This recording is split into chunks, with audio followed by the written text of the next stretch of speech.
Everyone, welcome to my channel education facilitator and मैं Joyce आप लोगों का स्वागत करती हूँ अपने चैनल में। आज है डे 4 और हम वोकैब सेशन में 31 मीन्स 30 वर्ड्स ऑलरेडी कंप्लीट कर चुके हैं प्रीवियस वीडियो में। आज हमारा 31st वर्ड और उसके सिनोनिम्स हम करेंगे। ये हमारी word power made easy dictionary से लिया गया है। And what is the word? First word है एडवर्स। एडवर्स मीन्स विपरीत या हम विरोधी कह सकते हैं, हानिकारक कह सकते हैं। ये होता है पार्ट्स ऑफ स्पीच में एडजेक्टिव।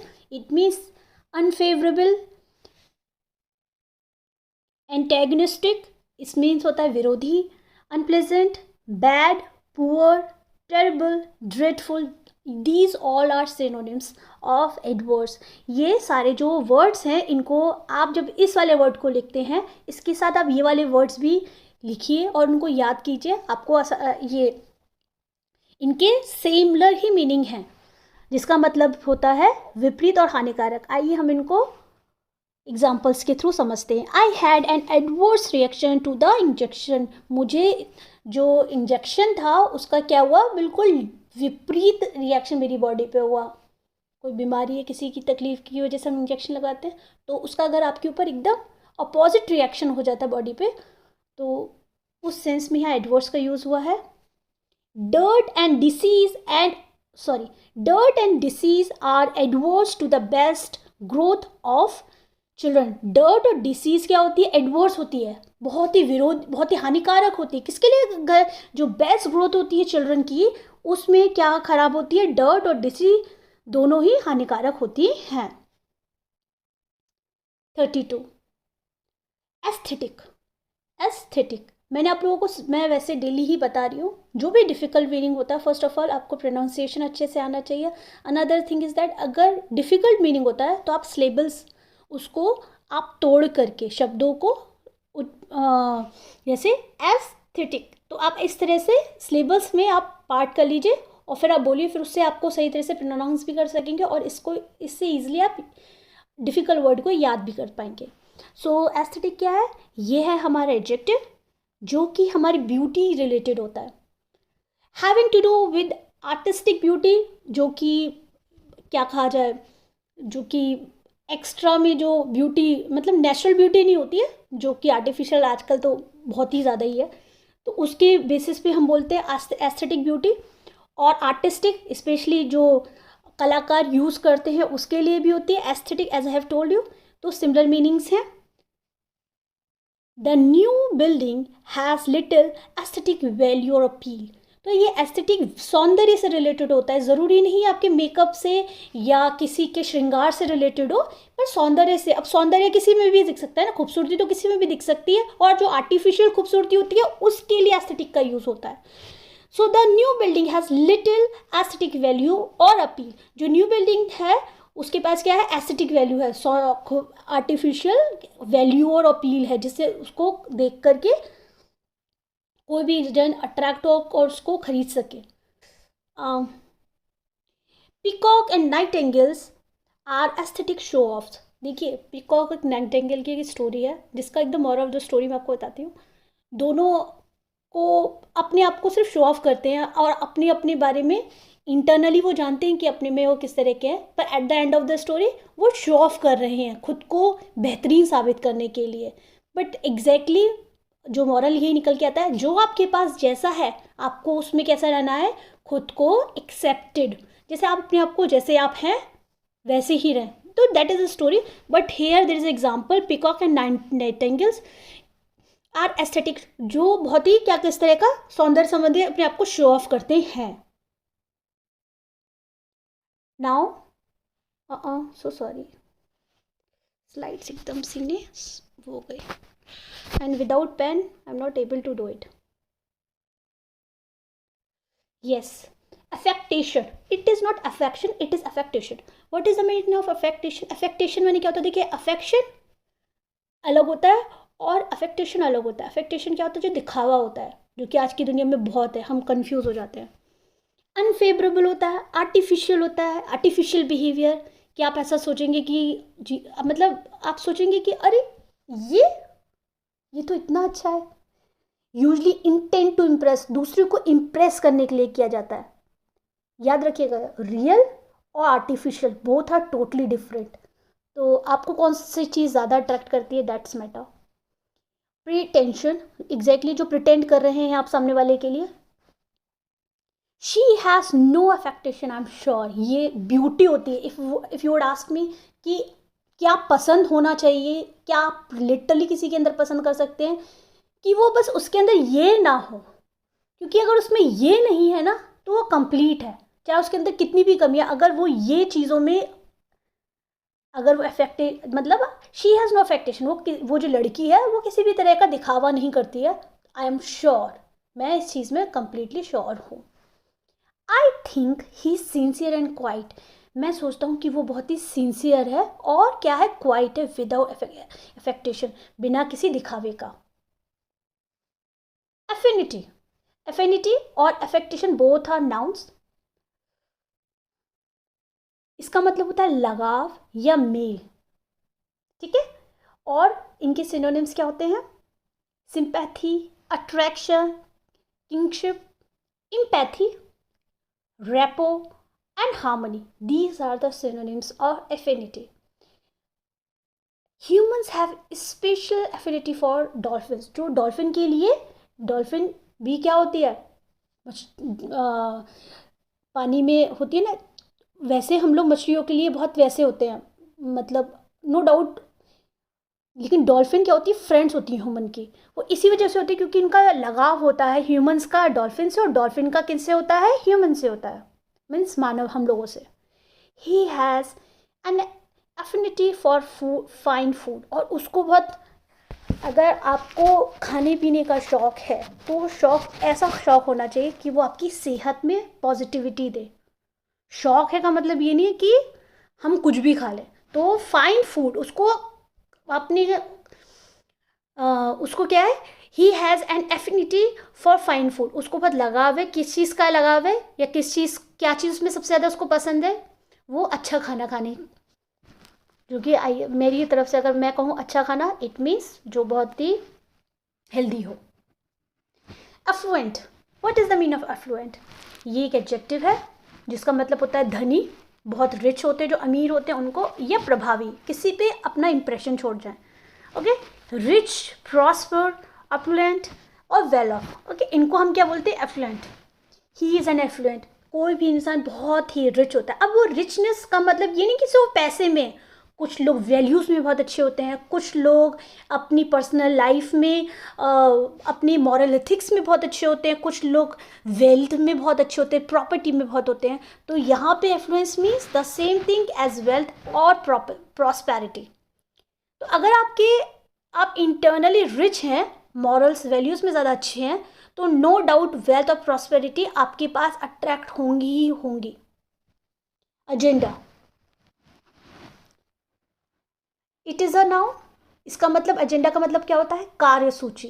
कार्यसूची मतलब कोई भी प्रोग्राम, कोई भी आउटलाइन, आप कोई भी प्रोग्राम ऑर्गेनाइज कर रहे हैं तो सबसे पहले आपका एक एजेंडा होना चाहिए, आपके पास एक प्लान होना चाहिए प्रॉपर, और जिसके ऊपर पूरी तरह से क्या किया जा सके, जिसके ऊपर काम किया जा सके। तो फर्स्ट ऑफ ऑल हम कोई भी न्यू प्रोग्राम स्टार्ट करते हैं तो उसकी एक आउटलाइन बनाते हैं, तो उसी को हम एजेंडा बोलते हैं। Like here it is, there are number of examples, the things to be done, जो काम करने के लिए, जिसके लिए हमने पहले से प्लानिंग किया, उसके लिए a programme, a list, plan, outline, matters to be acted, जिसके ऊपर कार्य किया जा सके। Okay, a clear agenda will win votes in the next election होने वाले हमारे तो जो पूरा प्लान है वो क्या है, ज़्यादा से ज़्यादा जो पॉलिटिकल पार्टीज होता है उनका क्या प्लान होता है कि हम, क्योंकि हमारी कंट्री में अगर एजुकेशन है तो उतनी हर जगह नहीं है, जहाँ से मतलब वोट्स के लिए लोग अलग अलग स्कीम्स स्टार्टिंग में और लास्ट में बताते हैं, और जिससे लोग नो डाउट इन्फ्लुएंस होते हैं, और उस बेसिस पे तो उनका पहले से एजेंडा होता है कि हम कौन कौन सी पॉलिसीज़ लेके आएंगे, एंड लोग उस बेसिस पे आपको वोट देते हैं, और जब वोट मिल जाते हैं, जब आप बन जाते हैं, आपकी एक 5 साल का आपको कार्यकाल मिल जाता है, फिर उसके बाद आपको रियलिटी पता लगती है और फिर आप उस चीज़ को डील करते हैं। तो डील कीजिए और पॉजिटिव रहिए, उससे ज़्यादा और कुछ नहीं। Economic reform is high on the agenda. Economic reform, what is the mean of economic reform? जो कि हमारा money related reform in the sense जो क्रांति होती है, is high on agenda. It is very important. आपका जो मनी रिलेटेड, जिसमें आप काम, जो भी आप काम कर रहे हैं, इधर आप पढ़ाई कर रहे हैं, जैसे मैं यहाँ पे अभी आपको बता रही हूँ, पढ़ा रही हूँ, या आप खुद भी पढ़ेंगे, तो आपका जो माइंडसेट हो वो ये हो कि मुझे आने वाले कुछ समय में कितना कमाना है। तो अगर आपका गोल क्लियर होगा, उसी बेसिस पे आप अच्छे से, तो आपकी इकोनॉमिक, वो आपका माइंडसेट पे है। उसके लिए आपको एक अपना एजेंडा बनाना पड़ेगा कि ये प्लानिंग हमें इस तरह से करनी है। Now 37, agrarian. What is the mean of agrarian? It mean जो कृषि संबंधित होता है हमारा भारत, जो कि नो डाउट जिसके लिए बोला जाता है कृषि प्रधान देश है। और मुझे एग्रीकल्चर या नेचुरल चीज़ें ज़्यादा इसलिए पसंद है क्योंकि मुझे नेचर बहुत ज़्यादा पसंद है, नेचर।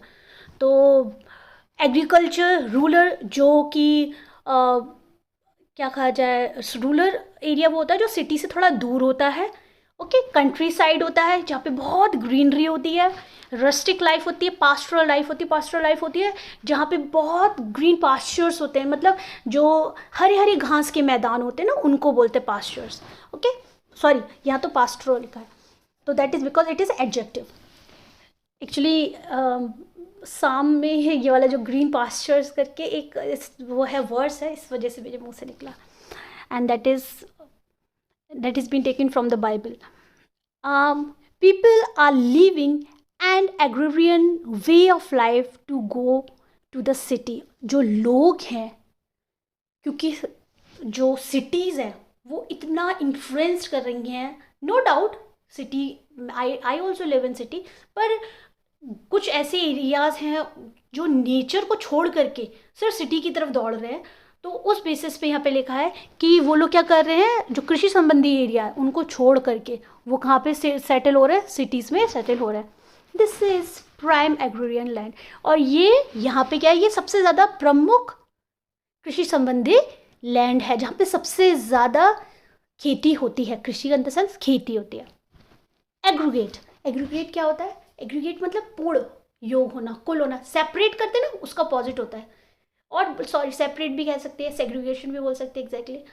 तो ये एग्रीगेट क्या होता है? जोड़ने को बेसिस पे बोलते हैं। And it is noun sum total a collection of separate things. अलग अलग चीज़ों का मतलब डिफरेंट डिफरेंट थिंग्स हैं और उनका अपने आप में क्या हो, उनको जोड़ के रखा जाए, उसको बोलते हैं। और उसको मिक्स करके किया जाए। डिफरेंट डिफरेंट अगर ऑब्जेक्ट्स हैं, उनको उनके सेपरेट ऑब्जेक्ट्स को एक जगह इकट्ठा करके फिर किया जाए, उसको भी बोलेंगे एग्रीगेट। क्लस्टर, पाइल, हीप, बोलते हैं ना, पाइल ऑफ नोटबुक्स लेके, और ढेर सारी नोटबुक्स अलग अलग स्टूडेंट्स की होती हैं। बंडल, क्वांटिटी, अक्यूमुलेशन, ये सारे जो ये अक्यूमुलेशन रिपोर्ट कार्ड में होता है। So these are the synonyms of aggregate. And the example, the football team had a low goal aggregate last season. Last season में मीन्स लास्ट जो फुटबॉल का जो सीज़न रहा था, उसमें जो उनका जो पूर्ण योगदान था, वो जो गोल का पूरी टीम का, वो कम था। शायद टीम हार गई होगी, इस बेसिस पे लिखा है aggregate. Okay, the council was an aggregate of 3 regional assemblies. जो काउंसिल, काउंसिल पता है ना आप लोगों को, जो परिषद होती है हमारी लोकसभा, स्पेशली पॉलिटिकल में, हम पॉलिटिक्स में होती है ये, द काउंसिल असेंबली होती है ना, उसमें the council was an aggregate of 3 regional assemblies. परिषद 3 क्षेत्रीय सभाओं का जो क्या कहा जाए, समुच्चय बोलेंगे या बोलेंगे ग्रुप, मतलब 3 डिफरेंट डिफरेंट सभाएं हैं, उनको एक उसमें ही असेंबली में जोड़ा जाता है, उसको बोले एग्नोस्टिक। एग्नोस्टिक सेकंड लास्ट है। और ये क्या है? नाउन, इसका मतलब होता है अनिश्वरवादी। अनिश्वरवादी कौन होते हैं? कौन? जो गॉड पे बिलीव करते हैं, या वो लोग जो गॉड पे बिलीव नहीं करते हैं। ना ये वो लोग होते हैं जो गॉड पे बिलीव करते हैं, ना ये वो लोग होते हैं जो गॉड पे बिलीव नहीं करते। एक्चुअली ये वो लोग होते हैं जो ये बिलीव करते हैं कि जो God, that the existence of a God can be neither proven not disproven. मतलब लॉजिकल बहुत होते हैं। वो कहते हैं कि जो गॉड का एग्जिस्टेंस है, ना ही वो प्रूव हुआ है ना ही वो डिसप्रूव हुआ है। तो इस वजह से ये, इनको हम क्या बोलते हैं? एग्नोस्टिक बोलते हैं। Okay, and last one is alacrity. Alacrity means क्या होता है? ये नाउन होता है। इट मीन्स तत्परता होती है, उत्साह होता है। And here my name is written, but पूरा जॉयसनेस लिख दिया है इन लोगों ने, but my name is Joyce. And it is true. What is the exact mean of Joyce? It is means बहुत जॉयफुल, बहुत cheerful, eagerness, zeal, readiness to respond. That is alacrity. Okay, joyousness and liveliness. तो ये सब क्या होते हैं? इसी के अलग सिनोनिम्स हैं। और जैसे David obeyed with alacrity his decision. जो डेविड था वो बहुत फेवरेट, बाइबल में डेविड फेवरेट था गॉड का। और साम, पूरा जो साम है चैप्टर बाइबल में, वो डेविड ने ही लिखा है। सो उसमें गॉड को किस तरह से प्रेज किया जाता है, या जब वो अपसेट होता है तो वो किस तरह से खुद को तो वो बहुत ओबीडियंट भी था। तो इस बेसिस पे यहाँ पे एग्जांपल है, David obeyed with alacrity his decision. अपने जो खुद का जो डिसीजन था उसने बहुत खुशी से, उत्साह से उसको क्या किया? माना, ओबे किया। They fell on the sandwiches with, वो इतने खुश थे उस समय, उस सिचुएशन में वो किस पे गिर पड़े? सैंडविचेस पे गिर पड़े। तो आज का सेशन में हमने 10 वर्ड्स किए हैं। और किस हिसाब से अगर हम देखें, अगर हम डेली 10 वर्ड्स करते हैं, उसके synonyms along with examples, parts of speech, तो हम 30 डेज में कितने वर्ड्स कंप्लीट करेंगे? 300 वर्ड्स कंप्लीट करेंगे। तो मेरा स्टेट ऑफ माइंड यही है कि अगर मैं कुछ भी वोकैब, क्योंकि जो बहुत ही पर्सनली अगर हम इंग्लिश में, अगर हम पर्सनली इंग्लिश स्टूडेंट हो, इंग्लिश लिटरेचर के, जो कि other it is not our language, but हमारे को लैंग्वेज का ज्ञान या नए नए शब्द, क्योंकि अगर हम देखेंगे हमारे देश में सेकेंड लैंग्वेज है इंग्लिश, पूरी वर्ल्ड वाइड लैंग्वेज है। तो उस बेसिस पे, but I personally respect Hindi, क्योंकि मेरी मातृभाषा है। और मैं यहाँ पे आप लोगों से इसी कम्युनिकेशन में आप लोगों से कनेक्टेड हूँ। बट सीखना बहुत ज़रूरी है, क्योंकि हमारे एग्ज़ाम में हिंदी बहुत ज़रूरी है, पर एक इंग्लिश में एग्ज़ाम्स आते हैं। और जब आपके अनसीन पैसेजेस आते हैं ना, चाहे आप 12th की हो, 10th की हो, कोई सी भी क्लास की हो, या आप कोई भी गवर्नमेंट एग्ज़ाम फेस कर रहे हैं, आपका जो ये वाला जो स्पेलिंग्स एरर्स होते हैं, या अनसीन पैसेजेस होते हैं, या वोकैब सेशन होता है जिसमें एंटोनिम्स होते हैं, सिनोनिम्स होते हैं, ये बहुत स्कोरिंग होते हैं। और मैं आपको लिटरली बता दूँ, अगर आप इंग्लिश का एग्ज़ाम दे रहे हैं तो ये आपके बहुत अच्छे 30, इवन समटाइम्स 40 मार्क्स भी लेते हैं। मतलब अच्छे वाले एग्ज़ाम, जो इंग्लिश के पूरे एग्ज़ाम्स होते हैं, उनमें ये वाला जो सेक्शन होता है, इसके अलग से ही इतने मार्क्स होते हैं।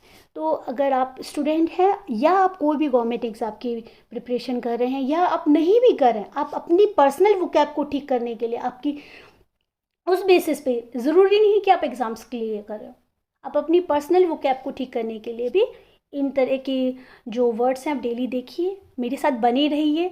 और मेरे सेशन को लाइक कीजिए, चैनल को सब्सक्राइब कीजिए, स्टूडेंट्स हों उनको शेयर कीजिए। और अगर आप किसी ऐसे जन को शेयर करना चाहते हैं जिनको सीखने में मदद मिले, तो डेफिनेटली शेयर कीजिए। एंड बस आज के लिए इतना ही। Thank you so much, thank you for watching me, take care.